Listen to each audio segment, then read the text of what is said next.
Shalom, damai sejahtera bagi kita semuanya. Selamat berjumpa dengan kami, Syafaat bagi Sahabat. Kami percaya Bapak Ibu Saudara di rumah semua dalam keadaan yang sehat dan sukacita. Amin. Bapak Ibu Saudara terkasih, kali ini kita kedatangan tamu yang sangat luar biasa sekali. Dia adalah seorang anak muda yang sangat semangat di dalam Kristus. Dia juga seorang anak muda yang dulunya belum mengenal Kristus dan kemudian beliau bertemu dengan Sang Juru Selamat, Yesus Kristus Tuhan. Pastinya Bapak Ibu Saudara terkasih penasaran sekali seperti apa cerita perjalanan dia sampai menerima Tuhan Yesus dan menetapkan Tuhan Yesus sebagai Tuhan dan Juru Selamat pribadinya. Kali ini kita akan berbincang-bincang bersama dengan seorang anak muda yang luar biasa. Dia adalah Nurul Kadarianti. Salam lakum. Salam lakum. Apa kabar hari ini? Puji Tuhan baik. Boleh diperkenalkan dulu siapa namanya? Nama saya Nurul Kadarianti. Kemudian berasal dari mana? Saya basicnya itu dari lahir keluarga saya Muslim. Oke. Ya, keluarga saya Muslim. Mungkin dari keturunan pertama sampai ke saya pun, sampai adik saya pun itu Muslim semua. Wow. Kemudian papa berasal dari mana ini? Papa saya dari Lampung. Oh, dari Lampung, Sumatera ya. Ya. Dan kemudian mama? Mama dari Betawi. Wow, luar biasa. Boleh diceritakan sedikit bagaimana perjalanan Nurul, namanya Nurul Kadarianti. Bagus sekali ya. Boleh diceritakan seperti apa perjalanannya Nurul sampai bisa bertemu dengan Tuhan Yesus? Ya. Awalnya itu saya mengalami kepahitan sama papa saya. Kita itu lahir 4 perempuan. Wow, 4 bersaudara perempuan ya, semua. Perempuan semuanya. Mama dengan 4 orang putri dan papa saya. Dari kecil itu saya lihat papa dan mama saya itu berantem terus. Sampai adik saya dibanting, piring berterbangan, itu udah parah banget berantemnya. Di situ mungkin saya agak trauma dan menarik diri dari keluarga, jadi penyendiri. Sampai akhirnya papa pergi ninggalin kita semua. Itu ketika saya lulus SMA lah. Lulus SMA ya. Itu papa pergi ninggalin kita semua tanpa nafkah, tanpa kabar, entah kemana.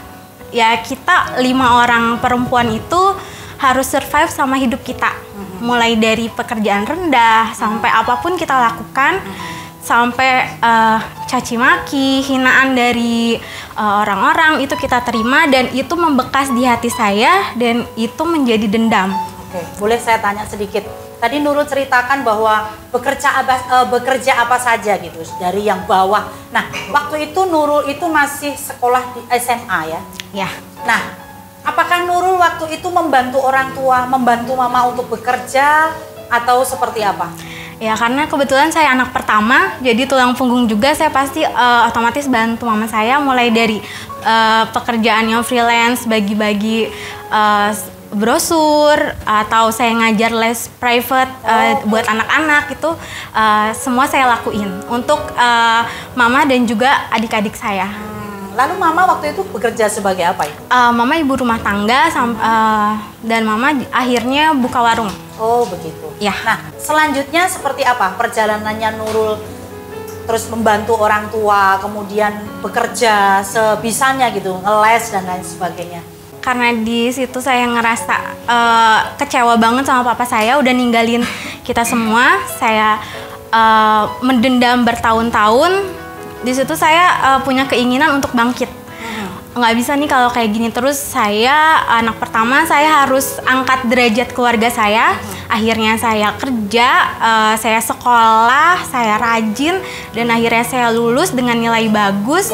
Dan diterima di suatu perusahaan pemerintah yang lumayan lah. Di situ saya bisa naik karir saya bisa mengangkat derajat keluarga saya. Tapi di situ saya jadi sombong karena saya merasa ini semua karena saya loh. Saya bisa bangkit ini semua karena kekuatan saya sendiri. Di situ saya terus merasa ini ya, aku bisa begitu. Ya, betul. Kemudian aku bisa. Nah, kalau melihat kehidupan Nurul yang dulu gitu ya, yang kekurangan ditinggal oleh papa, kemudian istilahnya Nurul harus bekerja sambil sekolah gitu kan. Nah kemudian setelah mendapatkan pekerjaan yang lumayan bagus, kemudian hasilnya juga luar biasa, bisa menghidupi orang tua, bisa menghidupi mama dan adik-adik gitu ya. Kemudian apa yang di dalam hatinya Nurul itu, adakah kepuasan di saat mendapatkan itu? Nah di sini problemnya mulai. Mungkin bukan saya doang, mungkin di luaran sana banyak yang ngerasa kayak ada yang kurang di hatinya. Di hatinya itu kayak hampa, kosong, ada sesuatu yang dicari-cari tapi nggak ketemu-ketemu. Itu pun yang saya rasakan pada saat itu. Saya mencari sesuatu itu apa? Mungkin saya pikir itu uang. Saya terus mengejar uang ternyata yang bisa membahagiakan saya, yang bisa memuaskan saya itu bukan uang. Kedua, saya berpikir mungkin laki-laki kali ya, karena saya kurang sosok dari seorang ayah gitu. Saya akhirnya pacaran sama cowok sana sini, ternyata bukan itu juga, bukan manusia yang bisa membahagiakan kita dan memuaskan kita. Terus apa ya? Oh mungkin agama kali, saya pikir agama. Mungkin agama bisa memuaskan saya, bisa membahagiakan saya mulai ikut pengajian kemanapun. Dari pengajian yang terkenal yang suka di Sentul, di Istiqlal. Wah, itu jadi kemana-mana ya? Saya ikut terus, saya ngadain pengajian di rumah juga sendiri, tapi tetap aja kayaknya kok nggak ada jawaban gitu dari Tuhan saya. Saya masih ngerasa kosong, saya masih ngerasa hampa. Apa sih sebenarnya yang saya perluin? Gitu? Apa yang sebenarnya saya butuhkan? Apa sebenarnya yang bisa memuaskan saya? Di sini saya masih mencari dan mencari terus. Sampai suatu ketika saya pergi sama teman saya ke suatu tempat, kita traveling. Teman saya itu kebetulan dia Nasrani. Kita pergi traveling, dia bilang sama saya kalau besok saya mau ke gereja ya pagi-pagi, kata dia saya mau misa. Oh ya udah pergi aja. Misa ya? Jadi dia Katolik. Ya. Dia Katolik, saya mau misa ya, kata dia. Oh ya udah pergi aja, karena saya nggak pernah terlintas sedikit pun kalau saya itu bakal ikut Yesus gitu. Untuk memikirkan itu aja saya nggak pernah saat itu. Ya udah pergi aja, kata saya sama teman saya itu. Tapi suatu ketika pas pergi itu paginya, itu mungkin tangan Tuhan mulai bekerja. Saya ikut bangun, saya kepengen ikut. Padahal saya itu orangnya nggak mau bangun pagi. Boleh saya potong sedikit? Tadi Nurul menceritakan bahwa ikut istilahnya mencari Tuhan begitu ya, ikut kegiatan ke sana kemari. Nah, waktu itu apakah Nurul seperti ini atau memakai bajunya mereka seperti itu? Saya masih penasaran gitu. Saya udah pakai baju syar'i. Oh, begitu ya. Lah kemudian kok bisa temannya Nurul ini mengajak untuk ke gereja? Kan begitu melihat bajunya yang seperti itu. Pada saat itu saya nggak pakai baju syar'i. Oh, sudah enggak ya? Okay. Karena saya merasa saat itu kok nggak ada jawaban dari Tuhan saya. Mungkin Tuhan saya itu nggak hidup kan. Mungkin Tuhan itu. Kemudian sesudah temennya ini tadi Nurul cerita bahwa mengajak saya ke gereja, tapi saya nggak mau ngapain gitu kan. Nah kemudian ternyata pagi-pagi Nurul bangun gitu kan. Nah itu boleh diceritakan bagaimana nih? Kayaknya seru diceritakan. Iya, pas paginya saya ikutan bangun itu harus bangun jam 6 karena mereka itu misalnya jam 7. Saya nggak kepikiran untuk bangun jam 6 karena saya paling nggak suka bangun pagi. Tapi saya bangun jam 6 itu. Saya bangun, saya ikut mandi. Jam setengah 7 kita berangkat. Tadinya saya bilang saya tunggu di luar ya. Karena gerejanya itu cantik gitu kayak istana. Saya tunggu di luar. Pas di sana saya disuruh masuk sama penjaganya karena kita udah telat. Masuk. Akhirnya kita masuk. Saya masuk, nggak mungkin dong penjaganya di belakang. Saya diem aja. Akhirnya saya ngikutin mereka ibadah. Saya ikut pujian, saya ikut mereka berlutut, saya ikut berlutut. Mereka persembahan, saya ikut persembahan. Pas mereka pujian itu kok ada sesuatu yang beda gitu di hati saya. Kayak ngerasa ada yang tadinya kosong itu jadi keisi penuh. Boleh tanya nggak? Waktu itu pujian apa yang kamu dengar? Itu pakai bahasa Inggris karena kita lagi di luar ya. Oh, oke. Kemudian itu di situ saya ngerasa ada sesuatu yang beda. Kok kayaknya ini loh yang bikin hati saya jadi klik gitu. Selesai dari situ, saya cari-cari tahu apa itu tentang kekristenan, siapa itu Tuhan Yesus, tapi saya nggak tanya sama teman saya yang itu. Saya tanya sama teman saya yang satu lagi, saking saya udah haus untuk mencari siapa itu Tuhan Yesus. Saya tanya sama teman saya yang satu lagi, dia bilang, ya udah saya bikinin janji, datang ke gerejanya. Saya dibikinkan janji, saya datanglah. Nah di situ ada miskomunikasi. Di situ ada miskomunikasi. Saya ketemukan sama pendeta untuk konsultasi pernikahan. Oh, dikiranya menikah ya? Dikiranya saya mau menikah di situ. Dikiranya saya mau menikah. Setelah ada omongan-omongan, kok jadi nggak nyambung gitu. Saya yang tadinya mau mencari tahu tentang Tuhan Yesus, kok jadi diarahinnya ke pernikahan. Oh, ternyata di situ baru clear semuanya. Saya itu mau mencari tahu tentang Tuhan. Nurul tadi mengatakan bahwa ingin mencari Tuhan. Selama ini apa yang Nurul rasakan tentang Tuhan itu? Saya ngerasanya itu, saya tahu Tuhan itu ada karena saya dari kecil belajar tentang agama. Tapi saya ngerasanya itu Tuhan itu nggak ada gitu. Saya panggil, kok nggak ada jawaban apapun. Saya berdoa, saya nangis-nangis, pagi, siang, sore, malam saya beribadah, tetap aja nggak ada sesuatu jawaban dari Tuhan, nggak ada tanda dari Tuhan, nggak ada sesuatu yang bisa saya rasakan kalau Tuhan itu benar-benar ada pada saat itu. Pada saat itu ya. Nah kemudian setelah tadi ke gereja, kemudian ketemu dengan konselor pernikahan, Nurul jadi bingung gitu, kok ditanyanya tentang menikah gitu kan. Apakah sesudah itu Nurul terus datang ke gereja itu untuk mencari Tuhan yang sebenarnya yang dibutuhkan Nurul itu, atau nggak mau gitu? Ya, saya terus datang. Minggu depannya saya dibuatkan janji lagi. Akhirnya saya ketemu dengan seseorang. Di situ saya ketemu dengan beliau. Pas pertama kali saya ketemu, beliau bertanya, ada apa? Tapi di situ saya nggak bisa jawab, saya cuma bisa nangis. Dari awal saya ketemu beliau sampai saya ikut ibadah, sampai akhir ibadah, itu saya nggak bisa berkata-kata. Kalau orang tanya, orang ngajak ngobrol, saya cuma bisa nangis. Padahal itu saya paling nggak suka nangis di depan orang, karena itu kayaknya lemah banget. Jadi air mata keluar itu rasanya kayaknya kok Nurul nggak suka gitu ya, maksudnya Nurul ini anti dengan menangis. Iya. Karena Nurul merasa aku bisa gitu ya. Nah kemudian setelah kejadian itu Nurul bisa menangis. Sebenarnya waktu Nurul menangis itu apa yang waktu itu Nurul pikirin? Di situ saya terlintas dosa-dosa saya. Di situ saya terlintas dosa-dosa saya. Di situ saya nangis dari awal sampai akhir. Saya juga berpikir, saya nangis seperti ini kenapa? Pasti ada sesuatu yang menggerakkan saya untuk menangis, untuk mengeluarkan air mata, karena saya orangnya nggak mau untuk nangis di depan orang. Itu saya nangis di depan semua jemaat. Adakah yang waktu itu terlintas wajah siapa gitu yang Nurul pikirin waktu itu? Biasanya kan orang gitu ya, kalau nangis, wah ingat wajahnya ini. Adakah wajah seseorang yang mendorong Nurul ini untuk menangis waktu itu? Saya terlintas wajah mama saya dan adik-adik saya, karena itu yang terlintas saat itu. Dia menangis ya? Iya. Ini kayaknya perbincangan kita sangat menarik sekali.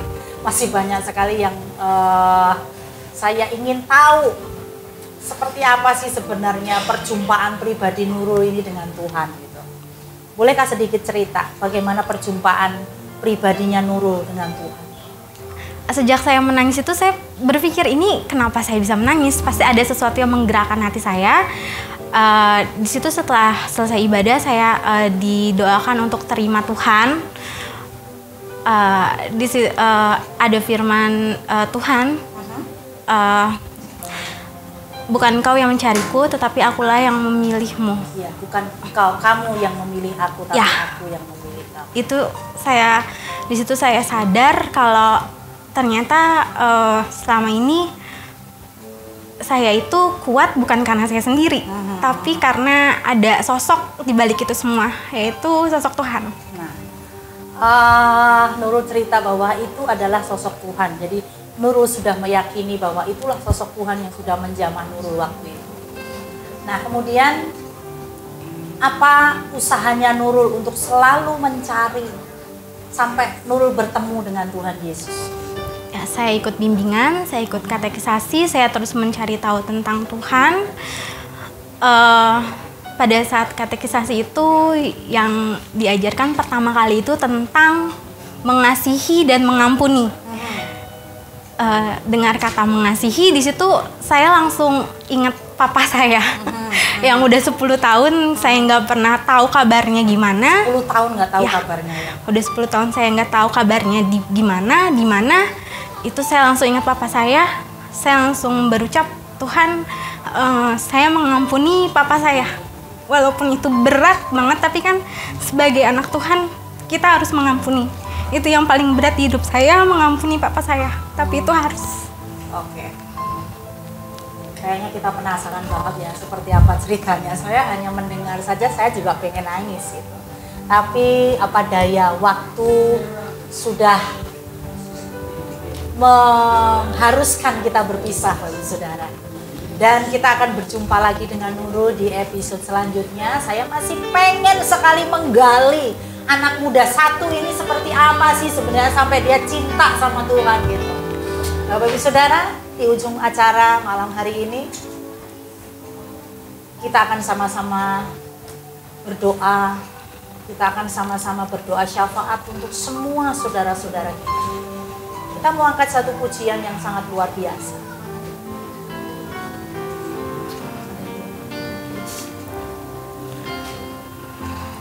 Biarlah manis kau dengar Tuhan, manis kau dengar Tuhan, dan hatiku bersuka karenamu. Bapa kami di surga, terima kasih untuk kasih-Mu yang begitu besar kepada kami. Terima kasih untuk berkat-Mu yang melimpah-limpah kepada kami. Ya Bapak, aku sangat bersyukur untuk kebenaran yang Kau berikan kepadaku. Aku sangat bersyukur karena aku saat ini sudah mengenal Engkau ya Bapak. Masih banyak jiwa-jiwa di luar sana yang belum mengenal Engkau ya Bapak, yang belum mengenal kebenaran ya Bapak. Jamahlah mereka ya Bapak, selamatkanlah mereka ya Bapak. Aku pun berdoa khusus untuk keluargaku ya Bapak, untuk mamaku, papaku, dan adik-adikku. Karena aku percaya akan janji-Mu ya Bapak. Jika satu orang diselamatkan, maka seluruh rumah akan diselamatkan ya Bapak. Terima kasih ya Bapak. Di dalam nama Tuhan Yesus telah berdoa. Syukur. Bapak yang baik, terima kasih Tuhan buat malam hari ini Tuhan Yesus. Tuhan, kami mengingat saudara kami Ibu Suren di Makassar Tuhan. Tuhan Yesus, Engkau berkati usaha salonnya Tuhan. Tuhan, kami percaya Tuhan Engkau ada untuk usaha Bu Suren Tuhan. Tuhan, Engkau tidak akan pernah membiarkan anakmu ini Tuhan terpuruk di dalam keadaan yang saat ini seperti ini Bapak. Bapak, kami serahkan Ibu Suren ke dalam tangan-Mu Bapak. Bapak yang baik, kami berdoa untuk Bapak Willy dan Ibu Lili Tuhan di Makassar. Tuhan Yesus, Engkau melihat anakmu ini Tuhan. Engkau melihat pasangan ilahi ini Tuhan Yesus. Bapak, kami percaya Tuhan Engkau ada di tengah-tengah mereka Tuhan. Engkau memberkati keluarganya ya Bapak. Engkau memberkati rumah tangganya Tuhan Yesus. Tuhan, kami berdoa untuk Bapak dan Ibu Elimelek Tuhan dan Naomi ya Bapak. Tuhan Yesus, apa yang menjadi kerinduan anakmu ini Tuhan, Engkau sendiri akan menjawabnya Bapak. Tangan-Mu tidak kurang panjang Tuhan untuk memberkati anakmu ini Tuhan. Mujizat-Mu selalu nyata dari dulu, sekarang, sampai selama-lamanya Tuhan. Terima kasih Tuhan Yesus. Hamba-Mu berdoa untuk Ibu Lydia dan suami ya Bapak. Tuhan, Engkau adalah Allah yang luar biasa. Mata-Mu selalu tertuju untuk anak-Mu ini Tuhan Yesus. Engkau tidak akan pernah membiarkan anak-Mu ini berjalan sendiri. Engkau selalu ada untuk mereka Bapak. Terima kasih Tuhan, terima kasih. Tuhan, hamba-Mu berdoa Tuhan untuk Kemo Tuhan saat ini yang bertugas membela negara ini Tuhan Yesus. Dia sekarang ada di Tembagapura Tuhan. Tuhan Yesus, kiranya Engkau lindungi anak-Mu ini Tuhan. Seperti Engkau mengantar Kemo sampai di Tembagapura Tuhan dengan selamat. Engkau pun juga akan mengembalikan Kemo Tuhan beberapa bulan lagi Tuhan. Untuk kembali Tuhan berkumpul dengan keluarganya Tuhan. Tanpa kurang satu apapun. Terima kasih Bapak yang baik. Engkau pakai Kemo Tuhan. Sesuai dengan rencana-Mu yang indah Tuhan. Bapak, kami berdoa Tuhan untuk saudara kami yang ada di Solo saat ini. Bapak Ibu Sudarno Tuhan. Tuhan Yesus, Engkau melihat Tuhan apa yang menjadi pergumulan anak-Mu ini Bapak. Tuhan Yesus, Engkau adalah Allah yang sanggup untuk menyembuhkan segala sakit penyakit Tuhan. Aku percaya Tuhan, di tangan-Mu Tuhan Bapak Sudarno akan sembuh ya Bapak. Bahkan Tuhan, Engkau melihat perekonomian anak-Mu ini, keuangan mereka Tuhan. Engkau sendiri yang akan mencukupkan segala apapun yang mereka butuhkan Bapak. Terima kasih Tuhan. Engkau memberkati anak-anaknya Tuhan di dalam sekolah mereka Tuhan. Engkau mencukupkan apapun yang mereka butuhkan ya Tuhan Yesus. Terima kasih Bapak yang baik, terima kasih. Bapak, kami berdoa Tuhan untuk orang tua hamba-Mu yang ada di Solo Tuhan Yesus. Engkau berkati kesehatan orang tua hamba-Mu Tuhan. Engkau berkati usaha mereka Tuhan. Engkau kirimkan orang-orang Tuhan menjadi saluran berkat Tuhan Yesus untuk usaha warungnya ya Bapak. Terima kasih Bapak yang baik, terima kasih Engkau jagai lindungi seisi rumah Tuhan. Bapak, terima kasih. Hamba-Mu juga berdoa Tuhan untuk saudara kami yang jauh, teman-teman kami yang jauh, yang ada di California saat ini Tuhan. Kembali Tuhan, kami panjatkan doa kami Tuhan untuk keluarga Malingkas ya Bapak. Tuhan, kiranya Engkau melihat anak-anak-Mu ini Bapak. Apapun yang menjadi pergumulan mereka, Engkau sendiri yang menyelesaikannya Tuhan. Terima kasih Tuhan Yesus, terima kasih ya Roh Kudus. Inilah doa-doa kami Tuhan.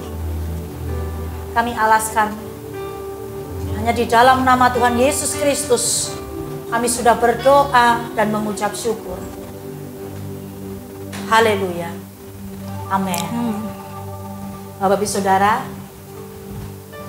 terima kasih untuk selalu setia bersama-sama dengan kami. Jangan lupa like, subscribe, and share. Dan kita akan selalu menjadi berkat dimanapun kita berada. Kita pun juga bisa menjadi berkat melalui media sosial. Kami akan hadir di Senin mendatang dan kami akan selalu menemani Bapak Ibu Saudara terkasih. Apabila Bapak Ibu Saudara memiliki pokok doa yang mungkin ingin kami doakan, Bapak Ibu Saudara boleh menulisnya di kolom komentar. Sampai berjumpa kembali di episode selanjutnya. Salam lakum, damai sejahtera bagi kita semua.